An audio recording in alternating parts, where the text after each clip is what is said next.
and then we'll get rocking and rolling. So recruiting, I know that this is, usually a topic that a lot of people, don't come into this industry with this like rock solid belief in being able to bring someone into the business. But we all know that this is the skill set that's going to take you to the places that you want to go.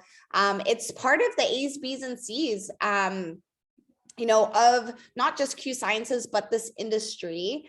And so I'm just excited to dive into a topic that it's crazy to look over the years, because I think sometimes, we join something like Q and we expect to just like have our businesses fly, but I didn't come in with all the, pre-existing history and skill sets under my belt building in this industry before. And so it's been this, consistent progression. And now in my third year, seeing even just my growth personally on the recruiting side, this has been my best year as far as just personal enrollments. On the ambassador, if you look back, flipped my first year, I was really confident in leading with product and bringing in customers. And we got some really special recognition our first year and a half on the customer acquisition side. And so talking specifically about recruiting and bringing people in on the business sense, that's going to be our focus tonight. But before even really diving in and talking specifically on how to bring people in, because there are three types of people, and I'll speak to each of those and, an approach and all of that. But to bring and kind of lay this foundation in the very beginning, I do want to talk a little bit about demographic. And some of you thinking, wait a second, what do you mean like demographic? Do you know there's actually a demographic of people when you look across the industry of network marketing that are doing well? Like they come into a company like Q Sciences, and products, like culture, all of it is revolving around some of these small things. And this was something I learned from Jake. And if it doesn't meet your demographic, don't think it's like, doesn't mean that you can't be successful here. I didn't meet these demographics for a little while. I'm on the younger side. But when we look at demographics, the ages and a couple points of people, the age range doing well is actually 30 to 45. So if you're beyond the age bracket, kind of the demographic, or younger, just know that that's kind of the sweet spot of who is doing well in network marketing. I would say that this might be not a surprise, but the people coming in and doing tremendously well don't like to be sold. Who can like relate to that? Thinking about those like kiosks in the mall, it's like you don't want to make eye contact. It's awkward. Your stomach turns a little bit. You try and like walk as far away from them as possible, because we know the tactics and the sales associated to the kiosks. Or even like solicitors at our doors, right? How many of us probably are in network marketing, but we have like do not solicit, labeled on our front door. So we don't like to be sold. And that's kind of like a big, ticket, item, and even the recruiting process. And then the last but not least, because there are more, but a big one, especially when it comes to our company, is that taste trumps everything. And it's a big reason why our products, we do a lot of taste testing in the beta phases. How many of you guys have tried some of our products in those early testing, windows? Because sometimes the first time we produce a product, it's like, ugh, we couldn't sell that because no one would enjoy that. So taste is a big part of even what we stand behind here with Q. And it's actually a big reason why I like to lead with some of those experience type products when it comes to getting, things into people's hands. Like one of our, biggest recruits that led us to an amazing line of business that many of you guys being on here are tied to. I handed a gentleman in a gym who I didn't know, I handed him some sport. I said, here, you're traveling, take it. Let's be Facebook friends. You're driving through Boise, come work out with us. And that's really where that relationship started. That recruiting started, was in that exchange. So outside of the demographic, I do want to talk about and ask a few questions, and I would love for you guys to engage in the chat box. So my first question is, why did you join Q? Like, what brought you into the business? Was it products? Was it the company? Was it the comp plan? Like what brought you in? Okay, comp plan, opportunity. Anybody else? Products. Okay. Comp plan, but Mark Wilson. Oh, love that guy. Okay. Burnout from previous company, trust in my enroller. Megan Oser told me I had to do it. Oh man. Well, guys, when you actually like boil everything down, even some of you guys who said, hey, I've come for the comp plan, the culture, the products, you know, the company, all of those pieces, if we actually had to boil that down a little bit, I'm sure we could all see. Jesse Howell made me do it. I know that we could all boil it down to a person or the people. Like think about who delivered the message. Like I know some of you guys actually named someone and said they were the reason. You know, that bridge of trust and that connection, either the person that introduced you to it was enough for you, said, okay, I trust you. I believe in you. Like if you're doing it, maybe it's worth taking a look at. Or if you don't carry a bunch of street cred, which is totally fine, it potentially was the person that you connected them to where they brought another layer of validation where it was like, wait a second, if you like it and you, you know, maybe we're onto something. So guys, when we're actually looking at, you know, why people come to Q, why people would partner with you, why people are going to do business and be recruited, it usually comes down to the people and the person. So know that kind of first of mind. But then also looking at, you know, just another statistic here. How many do you think like exposures or connection pieces do you think it takes to bring someone into the business? How many times did maybe you, how many conversations or connection points did it take you to join or partner?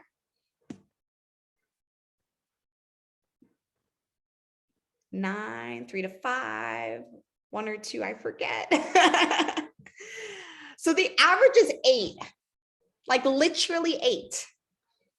So then my question is, if the average is 8, how long, like what's the time frame usually to get someone into to actually partner and enroll? Like if you had to put a time stamp on it, a week, 2 weeks, 4 weeks, 3 to 6 months. Anyone else? Any guesses? Months, 5 months. Okay, I like where this is going, guys, because it's not this instantaneous, like, you know, connection, enroll, let's do this. It's a 3-month process on average for someone to first exposure, 8 connections later, then they enroll upwards to a year, which I can actually see who's on this training tonight. Most of you haven't even been in Q Sciences a year just yet. So that just tells me if it takes 3 months upwards to a year, and actually some of my best enrollments have come at my year mark, my 1.5 year mark, my 2-year mark. Now we're about a 2.5 years in. Some of you guys haven't even been in here long enough to even bring in not just a person, but maybe one of your best and strongest enrollments or your strongest recruits. And so if it takes time, and it also requires people, which I think sometimes when you look at some of the strategies people use, you know, they promote the company and the comp plan and all these things. You know, my question is, why are we recruiting to those things when the most valuable piece are the people that are on here that you're doing business with? That is, you know, the strongest piece. Why are we recruiting to other things? Now, my last question, and you might have actually figured it out by now, just by some of the things that I've said. Would you say recruiting is an event or a process? And you guys can chat it into process. Oh, can't wait for someone to write event. So this is literally the philosophy that I learned from Jake. Of course, Megan. It's an event. You post on social media and people are like, send me your link. But it is a process for the 99% of people that are not unicorns and have this influence. No, I say that with all kind of humor, but really the process that, looks a little different for some people who do have like a strong sense of influence, like the OSERs, is they've spent years developing these relationships with people, and it's many connection points of transparency and authenticity and all these things where people feel like, I trust these people. And so when they share about Q, they're like, well, tell me more. Like, it makes sense. And so it is 100% a process. And that's the professional level.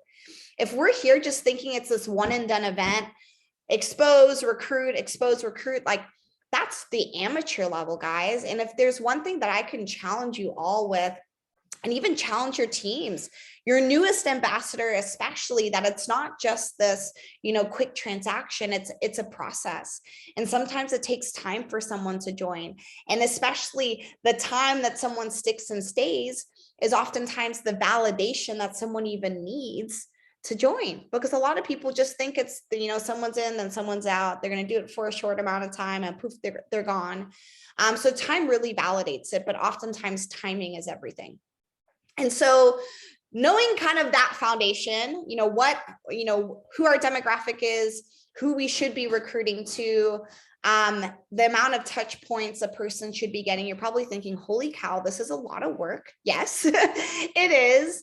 But it can be done in a very effective way, especially when we look at the 3 people that you all are going to be having conversations with, the types of people you're going to be talking to, because it's not just like, here's your recruiting script, now go get them. No, like there's different types of people that we talk to. There's also, and not to even make this even more complicated, but there's even different personality and leadership styles, even amongst this group.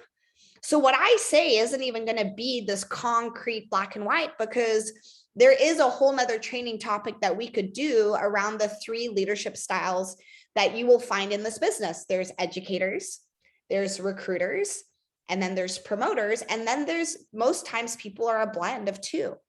And that will dictate how people feel comfortable making these different types of approaches. But we're just going to simple it down to the 3 main types of people, and one of which is going to be a peer-to-peer.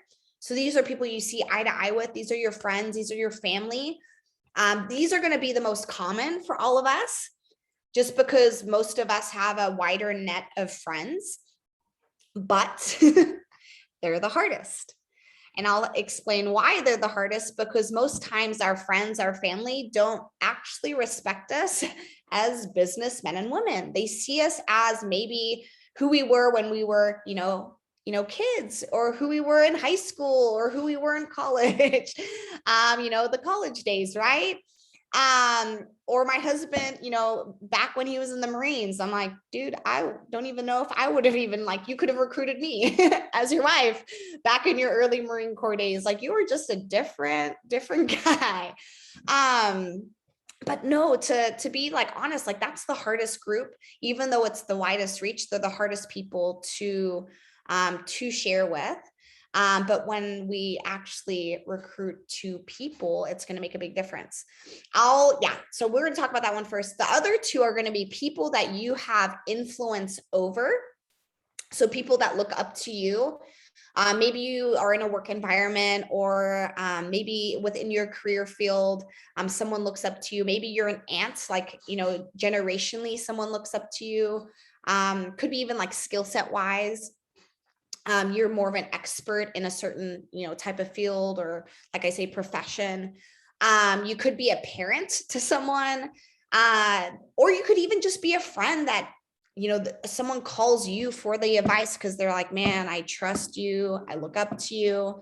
So that's going to be one. And then there's another group of people. These are people that you like, we would consider them like your chicken list almost. They're the people that you're like, oh my gosh, like they are like my role models. They're some of my, mentors. They are people that I just have like, oh man, I just learned so much. I soak it in like a sponge.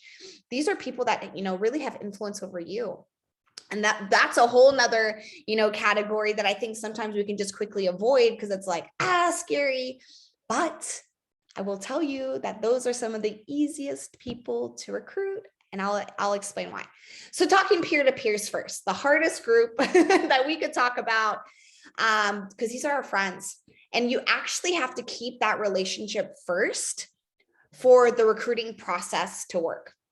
And so these are people that you never talk about the business the first time you see them, especially if it's been a long time.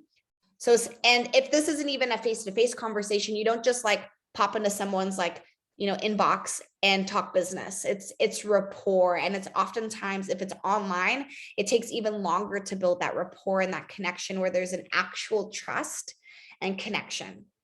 But say we were, we lived in the same town. We ran into each other at a grocery store. It had been a while. Maybe you're one of, our kids are in the same, athletics. They do the same sport. And now season's coming back, but end of summer, bam, we ran into each other. We would just catch up. I would be smiling. I'd be connecting. I'd be trying to, add as much value to you.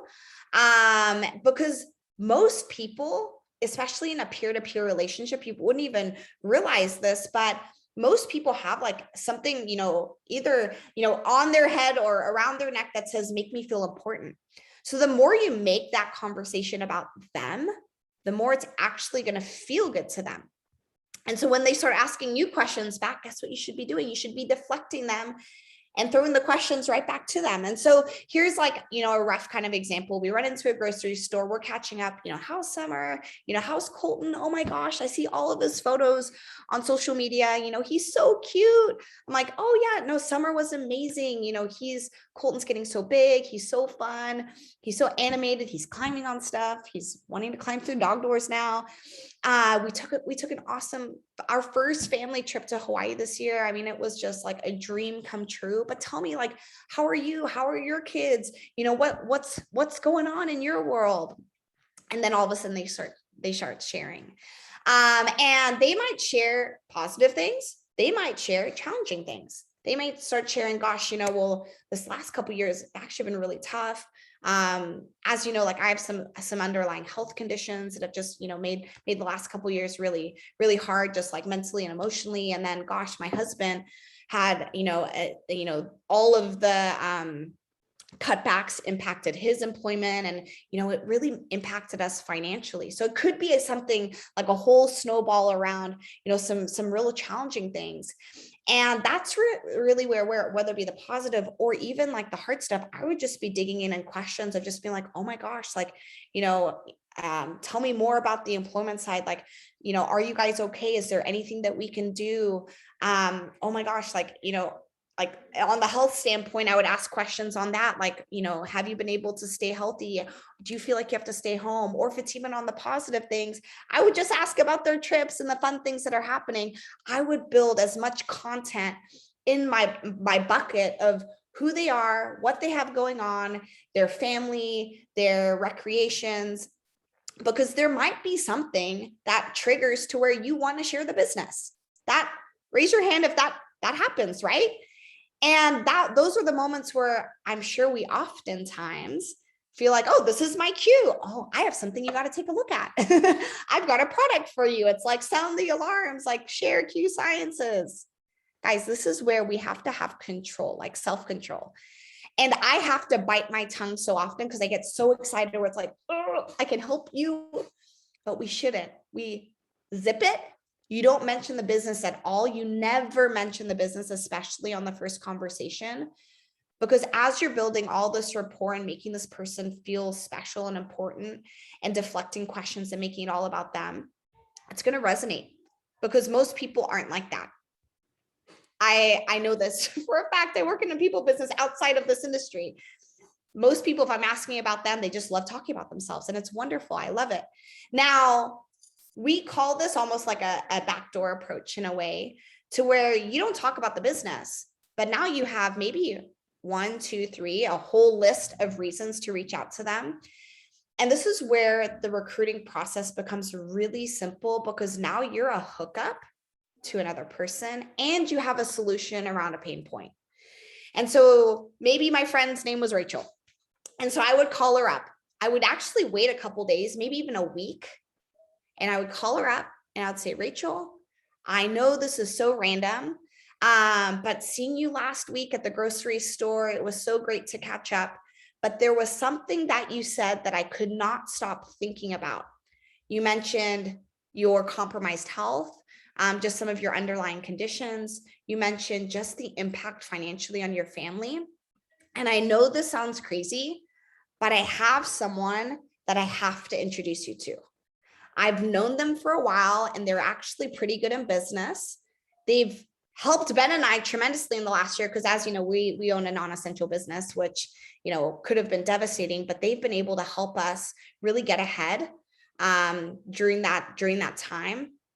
And they actually might be able to help you. Like I said, I know this is kind of crazy and they're super busy. So I'm not sure if I can even guarantee getting in touch with them and getting a second of their time.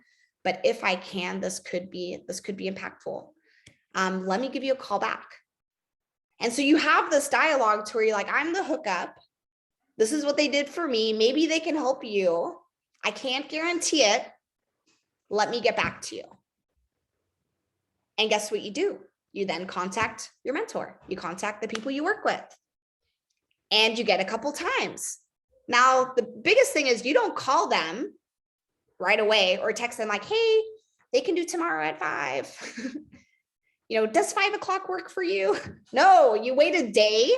You give it 24 hours. You actually make them wait because now they're going to be thinking even more. And you're going to come back with 2 options. Look, he or she can only do Wednesday at 6 or Thursday at 7. Which can we make together? Which can we make happen? It's a collaboration. It's the 2 of us meeting the solution to both of our needs. Don't let the prospect ever set the time. Hey, when are you most available? Let me see when, my business partner or my friend might be able to meet with you. Never let the prospect set the time. But once that connection's made, guys, it's magic. It's literally magic because now you get to introduce and you get to sit back and you get to watch that expert share key sciences, edify who you are, share the solution at stake and at hand. And it either piques the interest or it doesn't. And if it doesn't, it's okay. But if it does, then it's kind of like, what else do you need to know? What else do you need to see? And that's really where the process starts. And some people might be like, this is an answer to prayer. Like, can I do this like now? And then they get started quick. Like I was a 1 exposure, sign me up. But I also knew the person, like when I look at the peer-to-peer influence over, or they had influence over me, it was a person who I looked up to. And I was like, yep, sign me up. I don't even care. This looks amazing. I've actually prayed for this. So it's crazy when alignment happens. So peer-to-peer, that's going to be the easiest way. Don't talk about the business right away. Give it time, build rapport, find a pain point, come around the back door, offer a solution, and the hookup to a person. So some of you guys are going to have to listen to this, the replay of this, to be able to get some of the verbiage written down. But that there is literally like the easiest way to start the recruiting process of a friend. Now, the person next that I'm going to talk about is the person that you have influence over. They look up to you. This is one that actually can be very simple if you master it, because you have to lean into the relationship, meaning they look up to you. You have to use your posture. You have to use your influence that you have over them and basically tell them what they're going to do. That's kind of, like I said, that's kind of like, I wouldn't say how I got recruited, but it was like, oh, there's a call. Okay, I'm going to hop on that call. Like there wasn't really any questions because I looked up to the person. And so it always has to be brief and short. It's to the point. It has to be 30 seconds or less. And I actually have loved kind of getting these like, pocket responses in a way, because I even consider someone that you might have influence over. Like if you're at a restaurant and, you have a waiter or a waitress, baristas, people who are at like, where I'm doing maybe some of my retail shopping. Yeah, if you kind of like can carry yourself with a little bit of confidence, it's easy to kind of lean in with some posture in a positive way and be able to pique some serious interest. And I've even done this and in a way cold market recruited someone through having a couple little pocket responses or piqued the interest and had some exposures to people that I didn't even know, but because I can have that confidence and have an approach, they actually leaned in and were like, yeah, sure, I'll take a look. And so short to the point, 30 seconds or less. But you're also piquing interest beyond just what you do. It's the people that you work with. And so, for example, if the approach that I use personally, it could be someone that say it is a waiter or a waitress. They have they have some good energy about them. That might go, well, what do you guys do? Tell me about yourself. You're kind of building that rapport, and it's like, well, actually, we own a couple businesses. One's a local gym, another one is a global brand. And it's crazy because we're actually expanding here locally. And so I'm not sure if you're open to opportunities, because half of what we do is what we're expanding, but it's really the people that I work with. I can't guarantee you anything because my business partner is insanely busy. But since you said you were open to some opportunities, I would love to see if I can connect you guys, because it might be for you. And if it is, great. But if it isn't, you might know someone who could benefit from it. You might know someone who would align with what we're doing. Sure. People give me their phone numbers, and then we connect and we line up a time and we have a conversation. And so having kind of like your kind of pocket responses to maybe that stranger, but even people within your own network, it's like, hey, look, as you know, I do this, as you know, I own a gym, but I just started a new business. We're expanding at a rapid rate, and we're doing some amazing things in the health and wellness space. Half of what I'm doing is the expansion, but it's truly the people I'm working with. Are you open to an opportunity? Are you open to making some extra money? Because if you are, great. I might be able to get a second of their time. And if it's for you, we can talk more. But if it's not, you might know someone who it could align with. So it's postured. It's short. You're serious. They can feel it like, okay, yeah, I'll take a look. But it's not forceful. Hopefully that makes sense, the difference between posture and forceful. But that there has been, I always kind of felt was like a weird one. But then all of a sudden I realized like, okay, well, if I'm interacting with like a lot of clients, or maybe you're in a position to where you're overseeing a group of people, it actually is a really easy exposure because they trust you, they respect you, they'll take a look. And I actually love to say, look, if it's for you, great. If it's not, you might know someone who could align. Then it even takes the pressure off, even though you've postured, takes the pressure off, and then they at least take a look. And then you set up a time. Maybe you get them on a call that you're doing with your mentor. Maybe it is a private call. But that's someone that you have influence over. Now, the last one, which I know is the hardest, and the one that a lot of people have a lot of fear around, is the person that you look up to, because it's the person you look up to. But I'm telling you, if you can dig into this list and dig into this group of people, this is really where your business is going to flourish. And it's where it's going to thrive because you're recruiting up.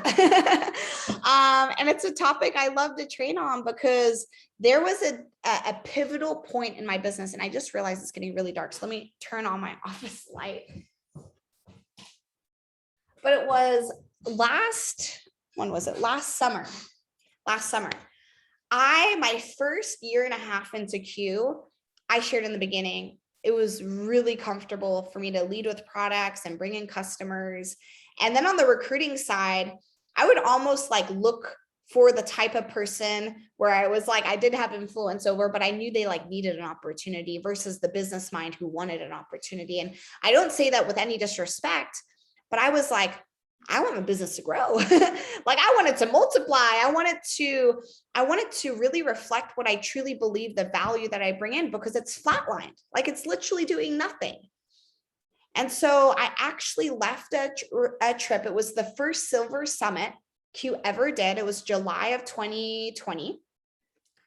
Marielle had given me like literally a 30-second, this is what you need to go home and do. She said, go recruit 3 people in the next 2 weeks and help someone get to executive. That was her one and only advice. And I told Ben driving home, I was like, I need to recruit up. Like, I can't just keep reaching down and bringing people that I know I can bring into this business. Like, I need to go and recruit someone that makes me a little nervous, someone that has some business skill or has a very wide sphere of influence, or someone who is just, a believer of multiple streams of it. Like, I needed to find a different personality. And this is really where I started. I went to my chicken list and I said, who could I dream of partnering with? Some of you guys know Cedric Moore. I finally said, I'm going to rip off that Band-Aid. Been building rapport with this dude for like a year. It's time. I'm going to go in for the kill. I'm going to ask him to take a look. I was so nervous, guys. But I remember I had to pick up the phone and I had to have a conversation very similar to this, because I knew him from this industry and I knew he had done it tremendously well. And so when it comes to recruiting up or going to someone that has influence over you, like I would say Cedric definitely like saw me as that, because we have like a 10-year age gap between us and he knew me when I was 19. You're so sweet, Megan. So when it comes to these people, there's 2 approaches and they're simple. And it's okay to be nervous, because if you're nervous, you can state it. But when it comes to people that you recruit up, because people who are business-minded, people who are successful, it has to come from a conversation, like a phone call, or it's face-to-face. It could be like a voice note or a voice message, like a audio. But I'll tell you, I've never recruited up or anyone on my chicken list through a text, because they can't read it. It sounds kind of weird, but if they can hear your tone, your flexion, even if it sounds nervous and you just own it, you're like, dude, I'm so nervous to message you. I'm a little nervous to reach out to you. It's okay. But the first approach that I'll teach you guys is actually leaning in with the opportunity to make money, because most successful people like money. I like money. I will not hide that. It's something that, drives me in this business. That's a driver behind it. I love what it can do for my family. I love the impact I can make in my community, because I also didn't grow up with a whole lot of money. So yeah, making an extra stream of income is never something that people who are successful are allergic to. And so when it comes to this, it would be like a phone call. So if I was maybe reaching out to, I'll say Cedric, because I had mentioned Cedric, it would be something like this. It'd be like, hey, Ced, it's Catie. I know you're super busy, but man, this is a business call. I'm sure you've heard a lot about health, supplementation, and the hemp world. And this might be a little bit more to someone who's not in this industry, like a business mind outside of this industry. I'll preface it with that. So you might have heard a whole lot about the health, supplement, and hemp world. Well, I actually met someone who's expanding it around the globe, and they're doing incredibly well, and they're at your level. And I actually think that you two could collaborate and do well together. I think you're a great match.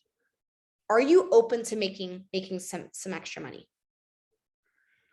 It's like, yes, no, maybe so. Usually it's like, yeah, sure. You've just said that you're working with someone successful. We're equally matched. I use this approach very similar for a guy that I was like major chicken list. He owns a successful like clothing brand here. I voice messaged him. I'd never met him in person. It was a Facebook like friendship and like connection that we had made. We honestly didn't even have a ton of rapport, but I said, hey, look, I'm working with someone. You remind me a lot of each other. You're kind of on the same level. And you could be a great match. You could align with what you're doing. Are you open to making some extra money? I'd love to introduce you to. He was like, yeah, sure. I'll never forget it. I was like, what just happened? But it was the moment where I was like, I needed to rip the Band-Aid off and just like go for the kill and go for the people that I would want to partner with. And even someone who'd never done this industry, guys, he said yes. And he joined. And he did a little bit, but didn't do a whole lot. But there's been other people who've done more. So even successful people may do a little, they may do a lot. But if they were someone who were in the industry, might be something like this, like, hey, look, I know you're super busy. This is a business call. I'm sure you've heard a lot about, and maybe they know about Q Sciences. I'm sure you've heard a lot about Q Sciences. But I'm actually working with someone who's doing tremendously well. And they're at your level. I mean, truly, I know you've done really well in your company. And I'm not even sure if you're open to taking a look at anything else. But I mean, I would just kind of like, sorry, let me backtrack. When it comes to someone in network marketing, I would say, look, I'm working with someone who's at your level. I'm not sure if you're open to even exploring what else is out there. But the people that I'm working with are doing tremendously well. You're very much at your level. And I would love for you to see really what's possible here. I'd love for you to see what they've been able to do. Are you open to taking a look? You might not lead with, are you open to making some money? Because they're already in this industry. But relate to them. I'm working with people who are very much like you. They're successful. They're doing well. They've been able to help many people create a six-figure or multiple six-figure income here. This is truly special. Are you open to taking a look? Are you open to meeting them? You never know, guys. Like, that's why we have to reach out. Now, the last one, and this is also going to be more of an approach for someone who really isn't in this industry, but it's the opinion. You're asking for their validation because you look up to them. And so if I was reaching out to say, I'll use Cedric again, just because he's like first of mind. And he is a businessman. He owns businesses outside of this industry, but I might call up Cedric and I would say like, hey, Cedric, I know you're running some businesses, but guess what? I'm finally running my own because I found someone who could teach me. They're super successful. And hey, I do need a favor from you. We're expanding the company locally. They're helping me do it. Would you be able to do me a favor and take a look at what we're doing and point me in the direction of a couple people who would be a good fit? There may be some income potential tied to it too. If you are in the business world outside of this industry, if you make a connection, there's usually some sort of like financial exchange for the connection of someone. And of course, they could potentially, either you could pay them. I mean, you could make some sort of like deal, like it's funding your business. That's a whole nother training topic too. There's ways you can fund your business, but they could also like grab a spot on your team and be compensated off of the referrals that they're making to you, through some team commissions or customer commissions. So there are ways that people can, earn a potential, or they can just be a referral, because once they see it and they know, guess what? They know exactly what your business is doing and how it's expanding and who you're looking for. And so, yeah, so that, I mean, in a nutshell, should cover the people that we look up to, either kind of like going right to, are you open to making some money, or the favor approach, do you have some time? And so, yes, I love that, Mel, you got that from Muriel's Power Hour. I love that. Yeah. I don't know if you're even 1% curious at taking a look. That's a great one for someone in the industry, because you kind of like are taking the pressure off, and it's like, I don't know if you're at least 1% curious, but I mean, I would love to introduce you to. So yeah, so that I would say in a nutshell, covers the peer-to-peer, the people you have influence over, and even the people that you look up to. And yeah, I hope this was, content that you guys can go back to, take some notes on, figure out your scripts. And I hate the word script in a way, but when it does come to like really mastering it, and this is, The recruiting skill set has to be done through action. Like, I'm so sorry to burst anyone's bubble, but we can't sit here and just take notes on it. Like, we have to pick up our phone and send an audio. We have to get out in our community and go see people again. We can't just wait for people to come to us. But the more connections and handshakes that we're having, the more conversations we're having, this is literally a numbers game. And this is something Jake even mentioned at Silver Summit. He goes, I don't know where and when we dodged the conversation of misleading our teams, of saying that it's a numbers game. Like, you have to talk to a lot of people to go recruit a lot of people. People don't just come to you. Megan's like, well, different situation, different skill set. That's a different. But for the masses, for me, I have to talk to a lot of people. I have to, foster a lot of relationships. I had a girl piqued her interest months ago. She's like, oh, that's pretty cool. Went to coffee with her a couple months back, didn't even bring up Q, and she laid in me with all these questions, and I'm like, whoa, left the conversation. She basically was like, I want to sign up. I'm like, sweet, let's get together Sunday. I'll bring products to your house, or we can figure out kids' schedules. And then things got crazy, and then Dallas rolled in a couple weeks later, and there's literally no more talk about the business. And so sometimes it's you get curveballs, but it's still it's a process, right? I truly believe one day I'll bring that couple into Q Sciences, but timing has to be right on both sides. But I know her interest is piqued. And so it's what is the next thing that we can get her to? Maybe it's a live event. Maybe it's a connection to someone in our support team. It's probably going to be just getting another coffee, because I haven't seen her in a while. And I want to always invest in the person first, because this is a peer-to-peer relationship. And so let's see here. If you guys have questions before we close this down, I'm more than happy to speak to them on the recruiting side. Let's see. Do you want to be a amateur professional?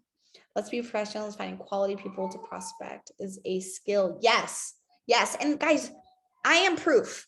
You can go build a successful business. You can go build a successful business without any sort of sphere of influence of people in this industry. Most of my friends are not network marketers. And I would say 90% of the people that I've brought into this business have never done this business before. I've helped people reach bronze, even silver, with no experience. We popped some golds this year who have come with some industry experience, but that time under their belt allowed them to just move the needle a little bit faster. And so know that you don't have to only, build rapport and connect with people who are in the industry, even though if they get it, like I said, that learning curve can be shortened.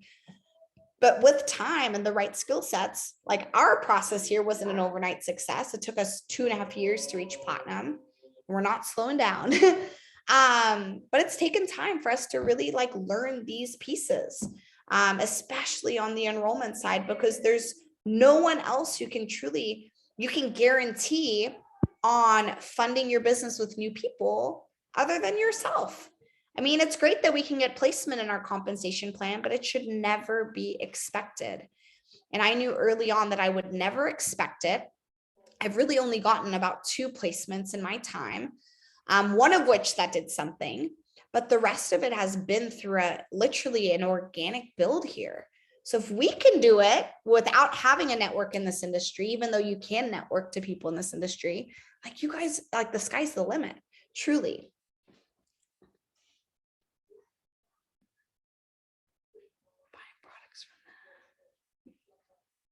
Let's see. Buying products from them. I keep finding myself asking about their products and business, but unsure how to pivot into Q.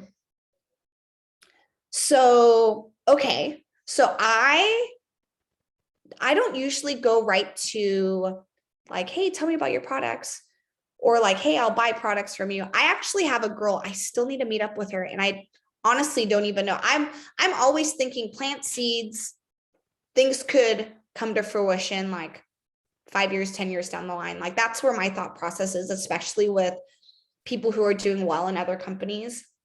It's hard to really flip those people, but you never know, things change, companies go out of business. But I actually say, hey, and this is like how I approached this one girl who's doing really well. She's young, she's in the UK. I was like, Brie, oh my gosh, girl, we're in the same industry. It's so nice to meet you. I love meeting other women that are crushing it here. I would love to just like maybe like grab a coffee or a tea over Zoom. I'd love to get to know you. I'd love to hear more of your story. So it's literally building a friendship first. Because as she's crushing it in her business, I want to root for her. As we're crushing our business, I want to root for me, as we're both loud and proud on both sides. You never know when seasons change, but that like personal connection, seeing someone face to face, and this might be a stretch just because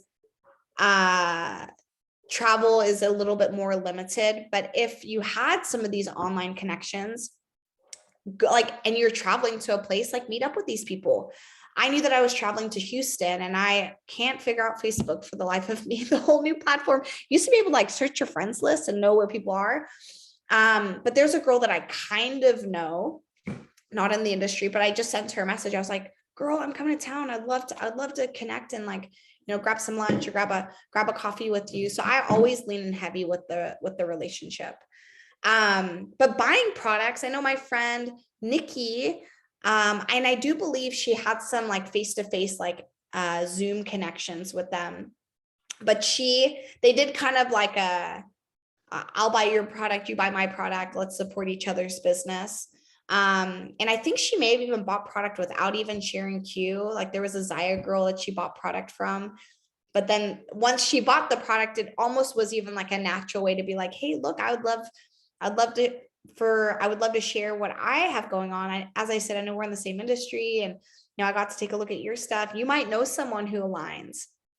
And that's actually how I approached another girl who's in more of like the clothing. I think she's with Zaya or Savvy recently, where I just said, look, I'll support you. Like I'm your fangirl. I love what you're doing. But if you know someone who doesn't, aren't looking for active wear, or they're looking for a consumable, I'm your girl. Send them my way. So it's a lot of just like relationship building, but it is like a fine area, because when there's no trust, people can quickly like shut you down.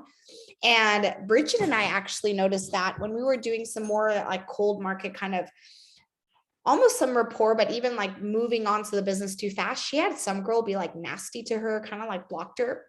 And then like, actually she didn't block her, because she saw like 2 months later, she was on Brittany Hitch's team. And she's like, hey girl, welcome to Q. This is the company I was trying to share with you. And she's like, oh, I'm so sorry. So yeah, people in the industry, it's like really, it's sensitive, because I think people get hit up a lot by random people. But knowing you, Lolo, and your personality, you're such a warm, engaging, trusting person that I would just say, hey, I would love to know you and your story. I would love to grab even like coffee over Zoom for 20 minutes and just get to know you better beyond just, our profiles, and maybe even start there. Alyssa too, knowing your personality, I would just, lean in on that friend side and see what kind of connection and rapport. And you never know, sometimes people even share things off social media like, oh man, yeah, business has been kind of slow. And it's like, well, it's that slow we talked about on the peer-to-peer, you got to be calm, cool, collected, the slow kind of approach, ask a lot of questions, invest a lot in them, and then you kind of come back and you're like, wait, that's actually how I recruited Johnny May. For those of you on here, I listened a lot about his business struggles, and I didn't even mention Q for a while until I was like, bro, gotta take a look at this. I actually think I have something. But I knew all of the things that he was looking for and needing, even though he was like where he was at for life. Like he was like, I'm gonna die at this company. Like, but you never say never. People need to feed their families too. So any other questions on the recruiting approach? Anyone want to weigh into any of those other questions? Because I'm not, it's not a one and done. There's not really a right or wrong. If someone has some ideas around that, I'm all for, if you guys want to share. Going once, going twice.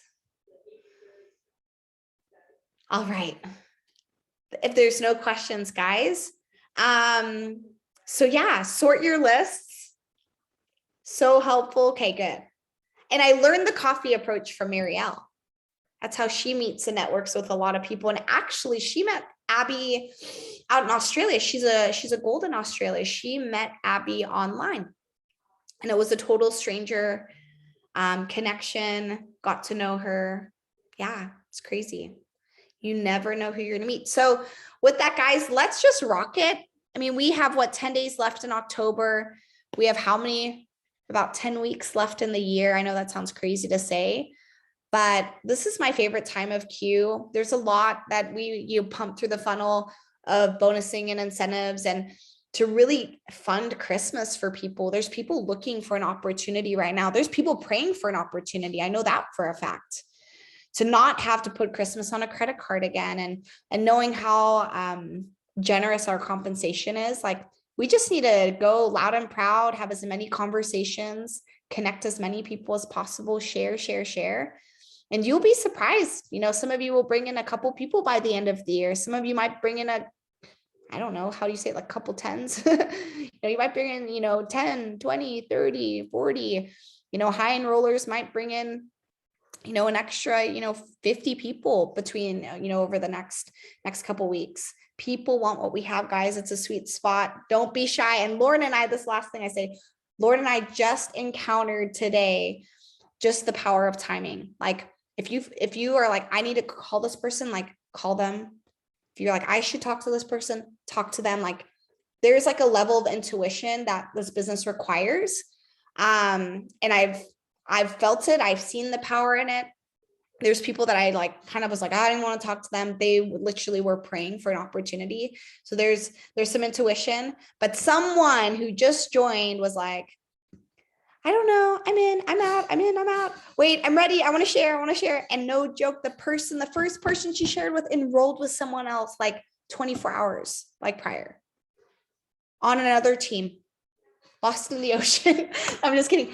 So I want you guys all, the people that you pour into, love, are part of your network. Like I want them to be the ones that hear about Q Sciences from you, not some person that, is maybe on their social media and they had the courage to reach out, because social media has a very wide reach. So be loud, be proud, be intentional, and let's plant a lot of seeds. Let's make some moves going into the end of October, guys. So hopefully this was great, helpful. Send out the recording to your guys' teams, and yeah, let's do it. So have a good night, everyone. You're so welcome.